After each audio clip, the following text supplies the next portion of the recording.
Okay, let's unpack this. We all know that feeling, don't we? Yeah. You know, the first start feeling New Year, maybe just a Monday morning, and you get this real drive to build a new habit. You picture it, right? Exercising every day, finally getting that writing done, maybe learning something new or, consistently saving money. You're totally fired up. Yeah, the motivation is sky high at that point. And then, Yeah.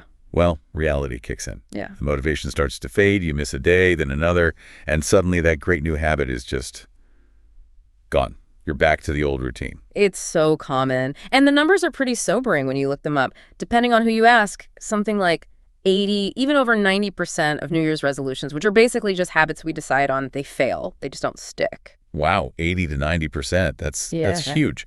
So why? Why does this happen so often? We have good intentions, but we fall back. Well, that's the million-dollar question, isn't it? It's this gap between what we intend to do and what we actually do. Scientists actually call it the intention-action gap. Intention-action gap. Okay. And it's really easy when you're in that moment of, frustration to just blame yourself. Oh, I don't have enough willpower, or I'm just not disciplined enough. Yeah, I think we've all been there. Absolutely.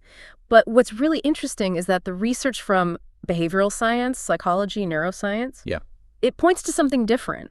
It suggests the problem might not be some fundamental flaw in you. Okay. It's more likely a lack of understanding about how habits actually physically form in our brains. And crucially, it's often about having a poor system for building them.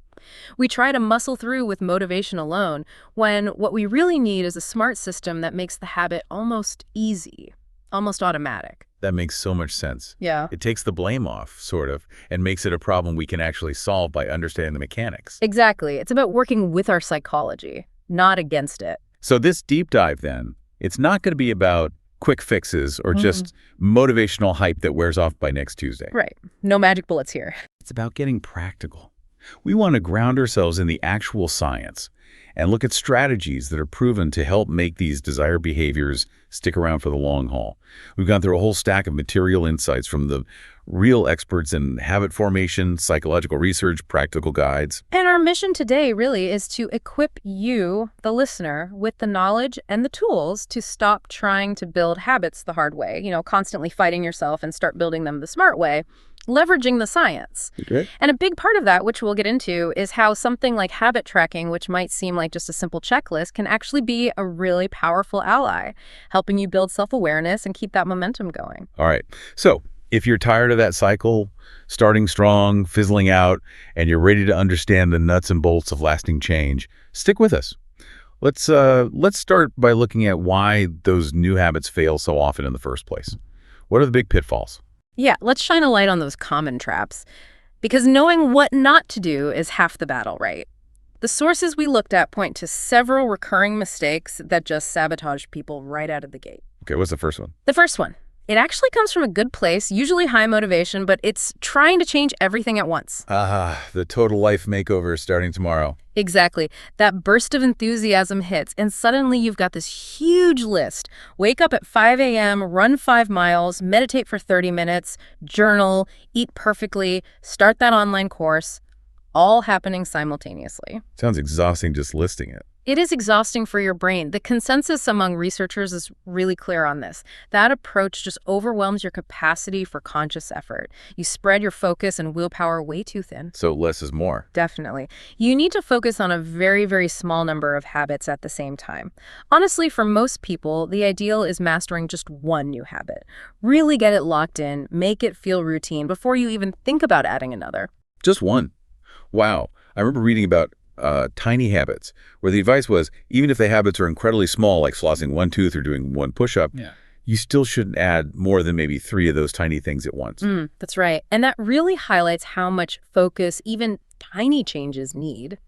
We tend to think one habit means like a big category like exercise, but even the micro steps require dedicated mental energy. Okay. Your brain just has limited bandwidth for this kind of conscious change. Trying to juggle too many new things just taxes that system way too heavily.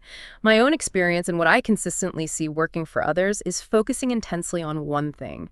Build it until it's solid, automatic, second nature, then layer on the next one. It's like building a wall, right? Brick by brick. You don't try to throw the whole wall up at once. Sequentially. Got it.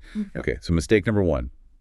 Trying to do too much. What's number 2? Number 2 is very related, but it's distinct. It's starting with a habit that is just too big or too difficult right at the beginning. Like aiming for the marathon before you can comfortably run a mile. Exactly. We set these huge, inspiring goals. I'm going to hit the gym for 90 minutes, 5 days a week, or I'll write 1,000 words every single day. They look great on paper, but the sheer initial effort required to just start that big behavior, especially when you're new to it and have zero momentum, Yeah. it's massive. Because just getting started is often the hardest part. Is that the idea? That's precisely it. Think about it. You get home, long day, you're tired. The mental barrier to starting a 90-minute workout feels like climbing a mountain. Yeah. But what if the goal was just to put on your workout shoes or do 1 push-up? The motivation needed to then maybe continue, do 5 push-ups, maybe a quick 5-minute routine, it's suddenly much, much lower. Research backs this up. Starting takes a lot of willpower, finishing takes less once you're moving. So the trick is to make that starting point ridiculously easy. Make it so easy you can't say no. That's a great way to put it, borrowing from one of the experts. The initial goal isn't about getting amazing results from that first workout or writing session. The initial goal is just building the ritual of showing up. Focus on the behavior first. Yes. If your ultimate goal is 50 push-ups, start with 5, or even 2. Want to read an hour a day? Start with 2 pages. Want to meditate for 20 minutes? Start with 1 minute.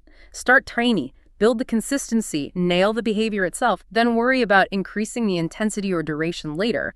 Consistency beats intensity, especially early on. That feels like a really powerful shift. Right. Focus on the minimum viable action. You show up for that. Okay, this flows nicely into mistake number 3, seeking a result, not a ritual. Right. We are naturally drawn to outcomes, aren't we? We want the result, lose the weight, save the money, finish the book, speak the language. That's what motivates us initially. Sure, that's the why. But here's the catch the sources point out. New goals don't automatically create new results. What actually creates new results is a new lifestyle. And a lifestyle isn't an outcome, it's a process. And that process is built on rituals. Is that where they come in? Yeah, exactly. Rituals are the repeatable, consistent actions that gradually turn those desired behaviors into automatic habits.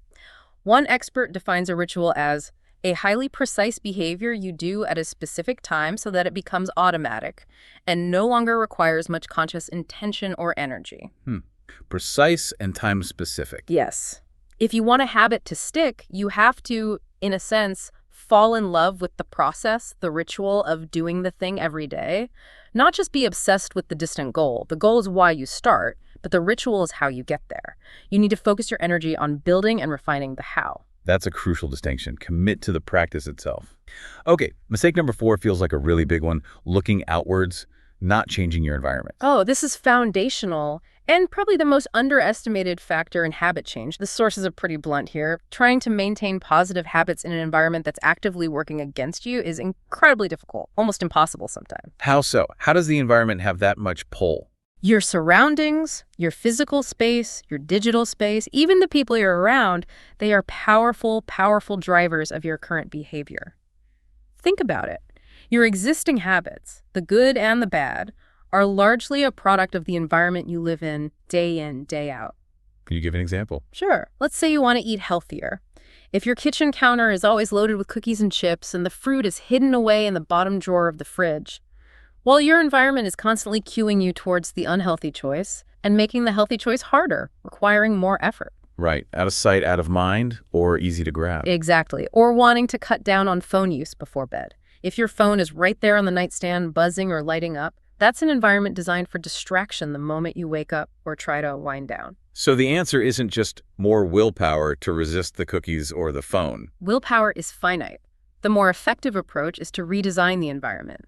The single biggest lever you can pull to make a new habit easier is to perform it in an environment specifically designed for its success. So make the cues for the good habit obvious. Make them obvious, make the habit easy. Want to read more? Leave the book open on your pillow or coffee table. Want to practice guitar? Keep it on a stand, visible, ready to go. For the phone.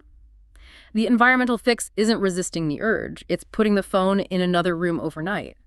Use an old-school alarm clock. Simple, but probably very effective. And it applies to your digital world, too. Turn off notifications, hide distracting apps off your home screen. The takeaway is stark, maybe a bit uncomfortable. If your environment doesn't change, you probably won't either. Not significantly, anyway. That actually feels empowering, though.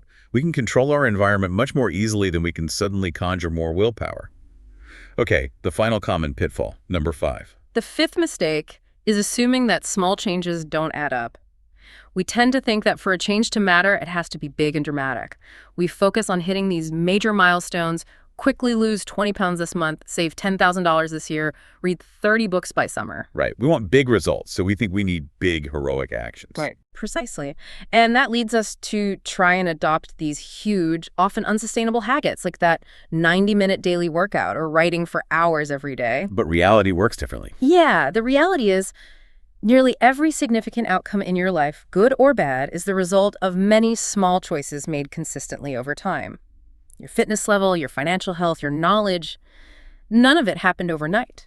It's the compound effect of small, daily, weekly actions. It's the pattern of these tiny behaviors that leads to significant results down the line. This sounds like the 1% better idea. Exactly that. It's such a powerful concept because it feels achievable and it highlights how consistency compounds. Getting just 1% better each day means you're, 37 times better after a year? Those tiny improvements seem almost meaningless in the moment, day to day. Yeah, you don't feel 37 times better tomorrow. Right, and that's the mistake, dismissing the power of that small, consistent action because it doesn't give you immediate dramatic feedback. So the advice is clear. If you're serious about building a habit that lasts, start with something small, something you can realistically stick with for good. Build the behavior, focus on that consistency first, and then you can gradually scale it up. Okay, so let's recap the pitfalls. 1, trying to change too much at once. 2, starting too big. 3, chasing the result instead of building the ritual. 4, not changing your environment. And 5, underestimating the power of small, consistent wins. Just knowing these helps us avoid common traps. It gives you a map of what not to do, yeah. So now let's flip it. Let's get into the science. How do we actually make habits automatic? What's going on in our brains? Right, let's peek under the hood. Psychologically, neurologically, habits are essentially learned behaviors that become automatic responses to specific triggers or cues. They develop through repetition. So they're like shortcuts the brain creates. Exactly. They simplify our actions, make things less mentally tiring. William James, the famous psychologist, called us bundles of habits. It's a great description. Our brains are designed to automate routine tasks to free up mental energy for new challenges. Bundles of habits. Yeah. I like that. So what's actually changing in the brain to make something go from effortful to automatic? Well, it involves processes like synaptic pruning and strengthening neural pathways. Think of your brain like a dense garden. When you repeatedly perform a behavior, it's like tending to a specific path. You clear it, reinforce it. The connections between the neurons involved in that behavior get stronger, faster, more efficient. Okay. At the same time, the paths you don't use, they get overgrown, pruned back. The brain literally rewires itself based on what you consistently do. So practice physically changes the brain's structure to support the habit. That's exactly right. When you first try something new, like learning an instrument or starting a new workout, it requires a lot of conscious effort. It mainly uses your prefrontal cortex, the part responsible for planning, decision-making, impulse control, often called System 2 thinking. It feels slow, deliberate, tiring. Yeah, it definitely feels like work. But as you repeat that behavior day after day, control gradually shifts. It moves to a deeper, more primitive part of the brain called the basal ganglia. This is like the brain's habit center. Okay. And once the basal ganglia takes over, the performance becomes much quicker, smoother. It requires far less conscious thought, less willpower. It frees up your prefrontal cortex to focus on other things. Which is why we can do things like drive a familiar route or brush our teeth almost on autopilot. Precisely. Those actions have been delegated to the automatic system. They've become ingrained habits. And this whole process, this shift to automaticity, is often explained using the habit loop. The habit loop. Right, cue, craving, response, reward. That breaks down the whole sequence, doesn't it? It does. It's seen as the fundamental neurological feedback loop that governs pretty much all habits, good or bad. There are 4 steps that feed into each other. Okay, walk us through them. First, the cue. This is the trigger. It tells your brain which habit to initiate. It could be external, seeing something, hearing a sound, a specific time, location, other people, or it could be internal, a feeling, an emotion, a thought. Like seeing the coffee machine cues you to make coffee. Exactly. Second, the craving. This is the motivation behind the habit. Importantly, you don't usually crave the habit itself. You crave the state or the feeling you anticipate getting from it. Okay, so not craving the cigarette, but the feeling of relief. Precisely. Or the feeling of boredom relief from checking your phone, or the feeling of accomplishment from ticking a box, or the feeling of calm from meditating. Without a craving, there's no reason to act. Got it. Cue craving then. Third, the response. This is the actual habit you perform the action or thought. Lighting the cigarette, opening the app, doing the push-ups, taking a deep breath. The doing part. The doing part. And fourth, the reward. This is the payoff. It satisfies the craving you had. It tells your brain, hey, this loop worked. Remember this for next time. It closes the loop and reinforces the connection between the cue and the response. The reward could be pleasure, relief, satisfaction, solving a problem. So cue triggers craving, craving drives response, response leads to reward, which reinforces the whole thing for next time. That's the cycle in a nutshell. And understanding this loop is incredibly powerful because it gives us a framework for intentionally designing habits. This leads directly to what are often called the 4 laws of behavior change. Okay, the 4 laws. Yeah. How do we use these based on the habit loop? Let's start with building a good habit. Right. To create a good habit, you want to make each stage of the loop work for you. So the 4 laws are, the first law, focusing on the cue. Make it obvious. Make the trigger for your habit unmissable. Design your environment, set clear reminders. Okay, make the cue stand out. Second law, for the craving. Make it attractive. You need to want to do it. Link it to pleasure, focus on the benefits, make the idea appealing. Make it sound good, feel good. The third law, for the response. Make it easy. This is crucial. Reduce friction. Simplify the steps. Make it effortless, especially at the start. Lower the barrier to entry. And the fourth law, for the reward. Make it satisfying. Ensure there's an immediate positive consequence. Your brain needs that reinforcement to learn the habit is worthwhile. Obvious, attractive, easy, satisfying. Got it. And for breaking a bad habit, you just flip these? Exactly. You invert the laws. Make the cue invisible. Get rid of the triggers. Make the craving unattractive. Focus on the downsides. Reframe it negatively. Make the response difficult. Add friction. Make it harder to do. And make the reward unsatisfying. Remove the payoff or add a negative consequence. That provides such a clear, practical roadmap. It's not just about trying harder. It's about strategically tweaking each part of the loop. It really is. It's like behavioral engineering. You're identifying the levers you can pull. So now let's translate this into even more concrete strategies. We found 6 evidence-based approaches that really show how to put these laws into practice. Okay, 6 practical strategies grounded in the science. Where do we start? We start with the one that's considered essential. Strategy 1, ensure a stable, supportive environment. We keep coming back to this, don't we? Because it's that important. It really is. Yeah. A stable context provides those consistent cues we just talked about, the start of the loop. If your environment is messy, unpredictable, or actively works against the habit, it's just so much harder to get it automated. So again, it's about designing your space and routine. Absolutely. Being intentional, want to meditate, have the cushion ready in the same spot every morning, want to pack a healthy lunch, prep the ingredients the night before so they're easy to grab. There was a case study mentioned about the daily mile. In schools, kids running a mile each day. A big part of its success wasn't just the idea, but the stable environment. A clearly marked track on school grounds. The cue, location, and context were consistent every day. Having that dedicated space makes the expectation clear. Okay, what's strategy 2? Strategy 2 is to leverage the context. This is rated as good to leverage. It means using existing situations or routines to your advantage. 2 main ways to do this. Okay, what are they?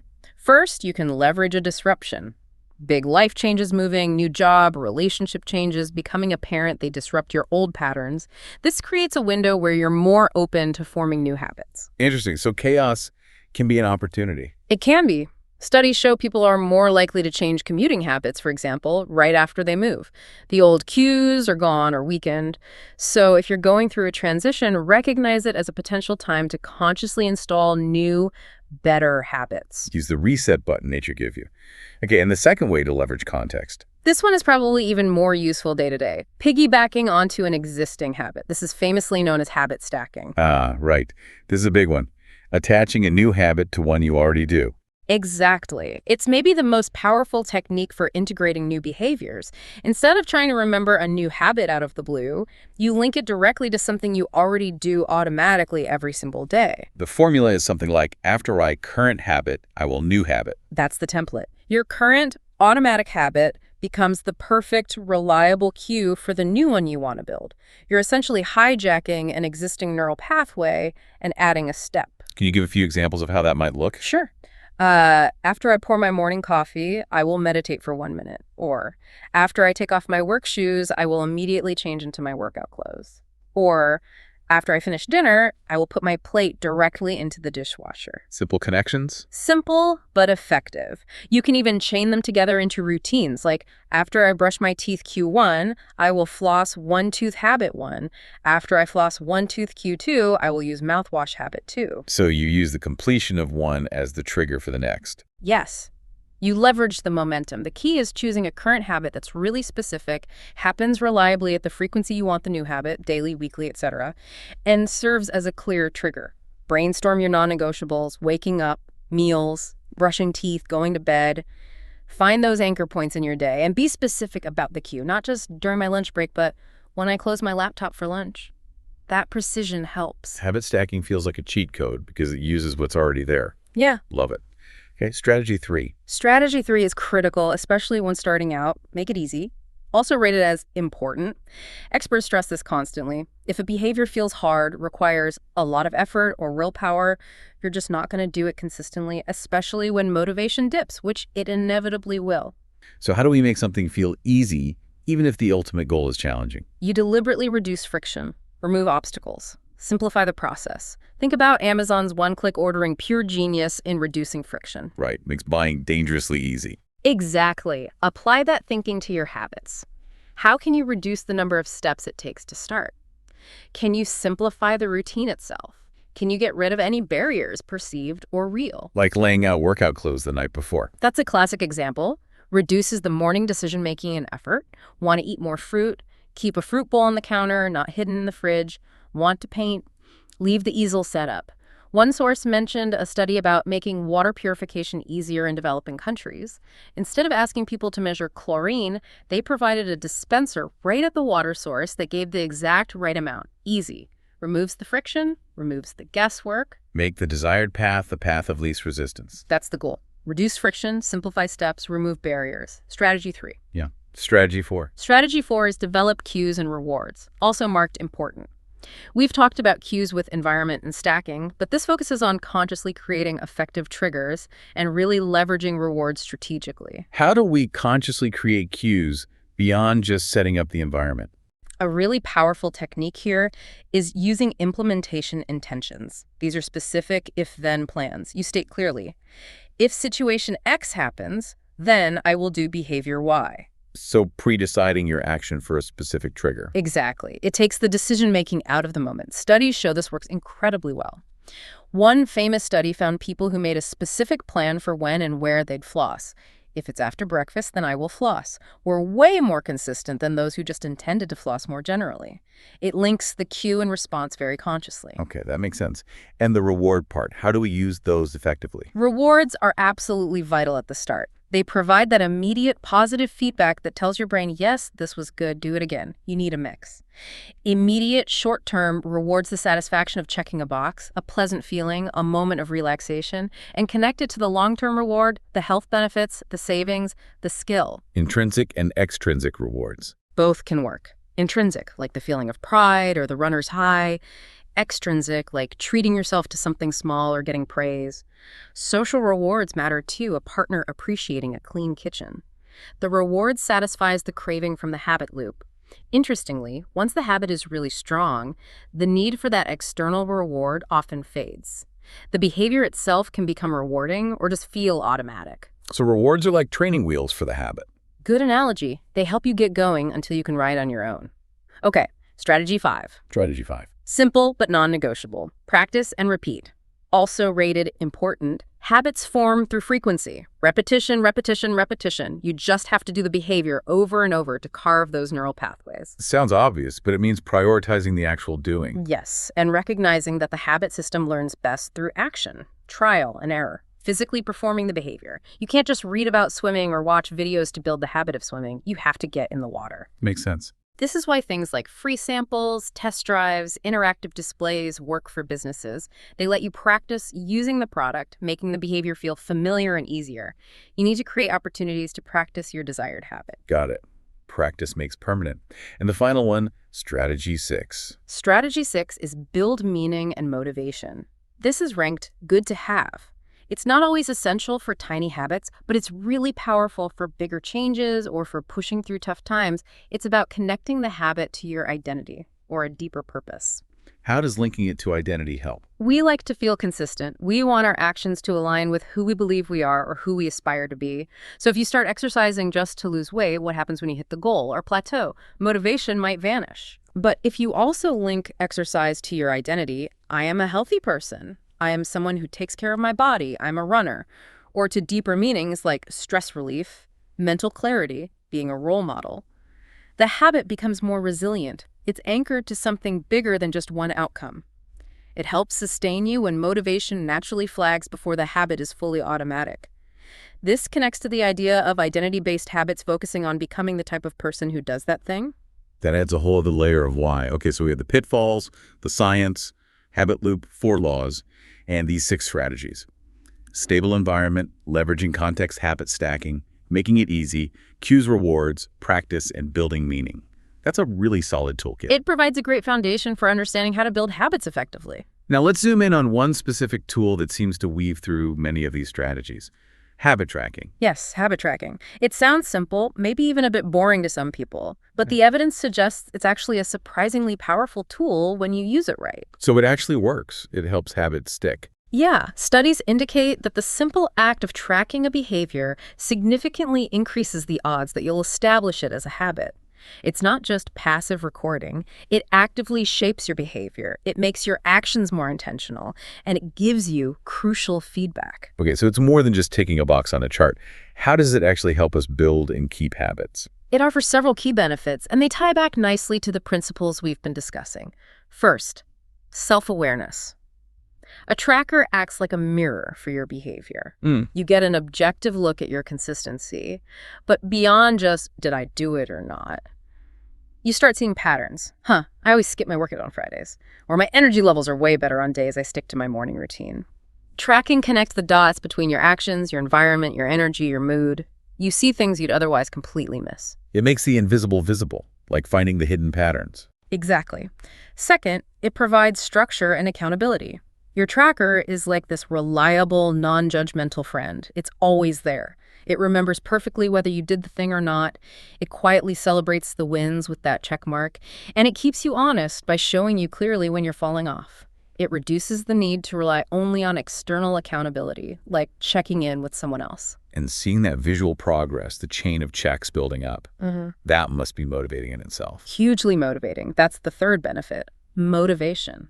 Tracking turns abstract goals like get healthier into visible, tangible progress. Seeing that streak grow or the percentage complete climb, it's inherently rewarding. It taps into our brain's desire for completion and progress like gamification for your life. Each checkmark is a little dopamine hit, a small win that builds momentum. It makes those small daily actions feel like they're actually adding up to something. Precisely. Fourth, clarity. Tracking forces you to define your habits clearly. You can't track, be more productive. You have to define it.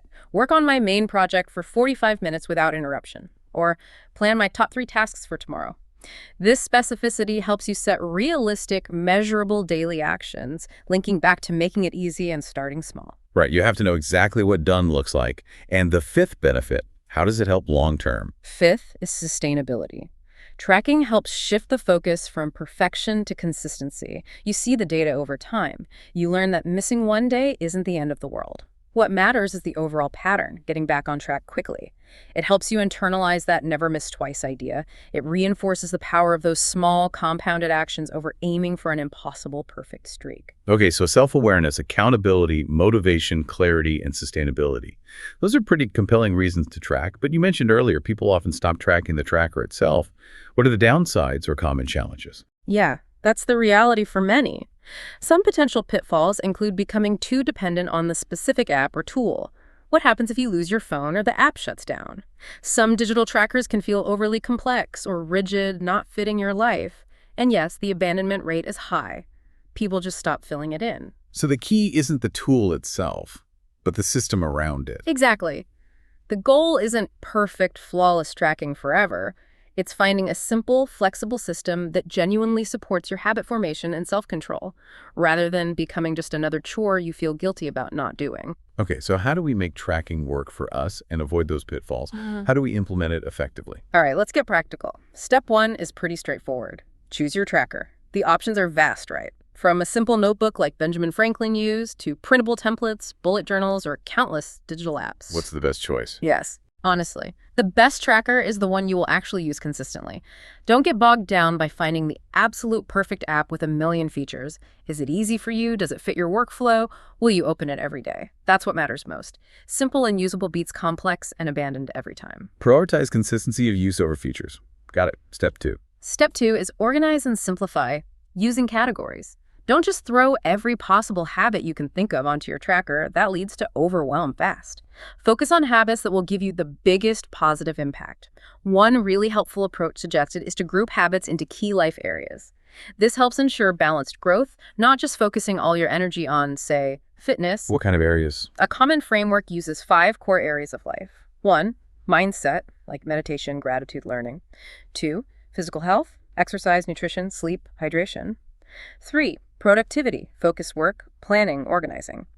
4, financial health, budgeting, saving, tracking expenses. 5, mental and emotional health, journaling, connection, hobbies, managing stress. That provides a nice balanced view. How many habits should you track in each area when starting? Again, start small. The recommendation is just 1 or 2 key habits per area maximum when you begin. Remember, the first habit you're building is the habit of tracking itself. Get that down first. You can always add more later. Build the tracking habit first. Yeah. Okay. Step 3 is about the actual tracking routine. Yes. Step 3 is implement best practices for the daily process. 3 key things here. First, start small. We said it a lot, but it applies to tracking too. Minimal habits, minimal complexity initially. Second, create clear success criteria. Define exactly what counts as completing the habit for that day. Read 1 chapter or read for 15 minutes, go for a walk or walk 5,000 steps. Be specific so you know unambiguously if you did it or not. You might also consider personalized rewards for hitting streaks or milestones. Makes the win clear. Third, establish consistent check-in routines. Decide when you will update your tracker each day. End of the morning, lunch break, before bed. Make it a specific time. Set reminders, or better yet, use habit stacking. After I brush my teeth at night, I will open my habit tracker. Consistency in checking in is vital. And personalization seems like a running theme here too. Absolutely critical. The tracker, the habits, the timing, it all has to fit your life, your energy, your personality. Don't try to force yourself into someone else's perfect system. Align habits with your values. Maybe track morning habits if you're a morning person. Find those golden habits, things you naturally lean towards or enjoy, leverage those for easy wins early on. Tailor it to you. What about reviewing the tracking data? Is there value beyond just the daily check mark? Huge value. That's where the power of monthly reviews comes in. Don't just track and forget. At the end of each month, schedule time to actually look back at the data. What should you look for? Celebrate your wins first. Acknowledge the progress, the consistency. Then look for patterns. When were you most successful? When did you fall off? What was going on those days? Were there specific triggers, environments, feelings involved? Use these insights to adjust for the next month. Maybe a habit needs to be smaller. Maybe you need to change the cue. Maybe you need more environmental support. It's a continuous feedback loop for improvement. Turning the data into actionable insights for next month. Smart. Okay, let's quickly revisit how to overcome those common tracking problems people face. Right, quick fixes. Forgetting to track. Habit. Stack it onto something solid, like meals or brushing teeth, or set strategic phone reminders. Tracking too many habits. Be ruthless. Cut back to the absolute essentials, maybe just 1 per core area. Master those first. Losing motivation. Remember the never miss twice rule. 1 missed day is okay, just get back immediately. Celebrate every small win.